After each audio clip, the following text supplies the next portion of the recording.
Okay, so every March, something absolutely wild happens in Chicago. The city's main river, this massive urban waterway, transforms from its usual color into this shocking, vibrant, almost neon green.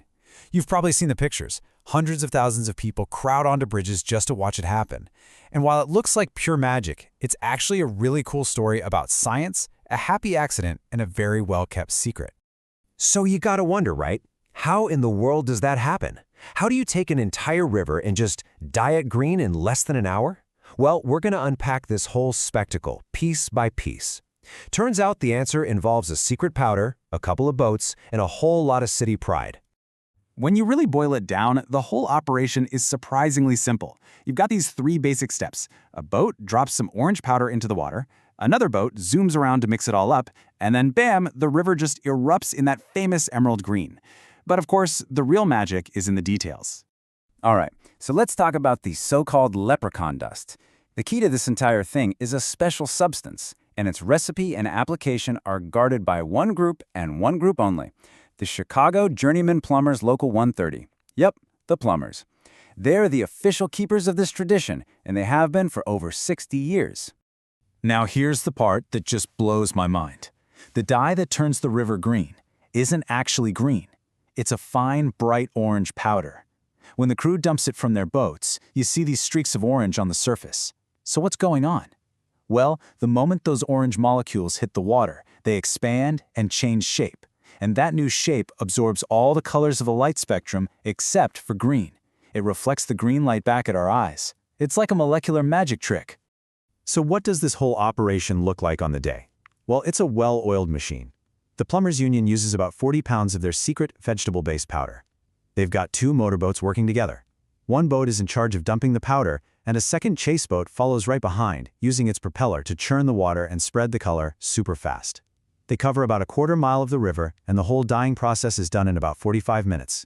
That green color can then last anywhere from a few hours to a couple of days. And believe me, they are not kidding about keeping this a secret.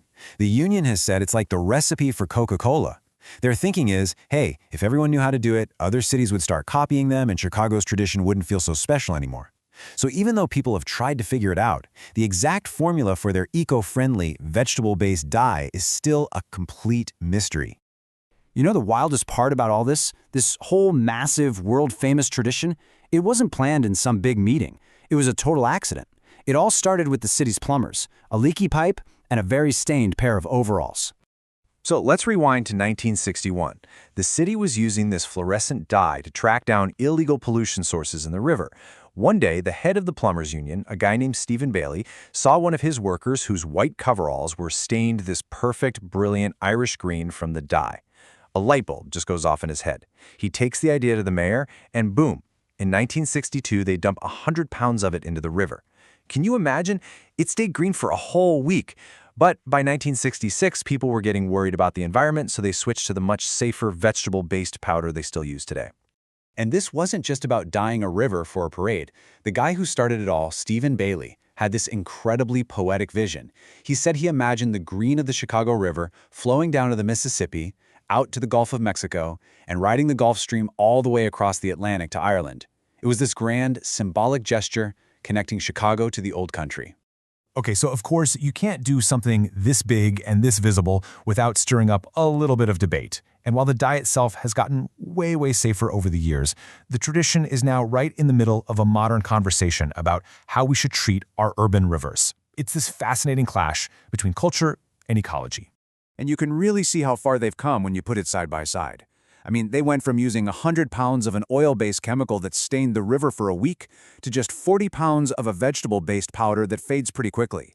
The Illinois EPA has even said the modern dye is completely non-toxic in the amounts they use. That's a huge improvement. But, it's not quite that simple. Environmental groups like the Friends of the Chicago River, they've got some pretty valid concerns. First, they argued that even if the dye is safe, the whole thing sends the wrong message. It treats a living, breathing ecosystem like it's just a prop for a party. And this is a river that's made an amazing comeback and now has nearly 80 species of fish. They also bring up the fact that under the Clean Water Act, you usually need a permit for anything that changes the water's color, and this tradition doesn't have one. And lately, the dye seems to be sticking around visibly for days, not just a few hours. So this really brings us to where we are today. The Green River is this deeply loved, iconic tradition, but it's happening at a time when our whole attitude about nature in our cities is changing and changing fast. Because let's be real, there is just no denying what this day means to the city of Chicago. It's a symbol of its history, its Irish heritage, and just this bold, fun-loving spirit. For the hundreds of thousands of people who come out to watch every year, it's a moment of pure, shared joy that connects families and generations.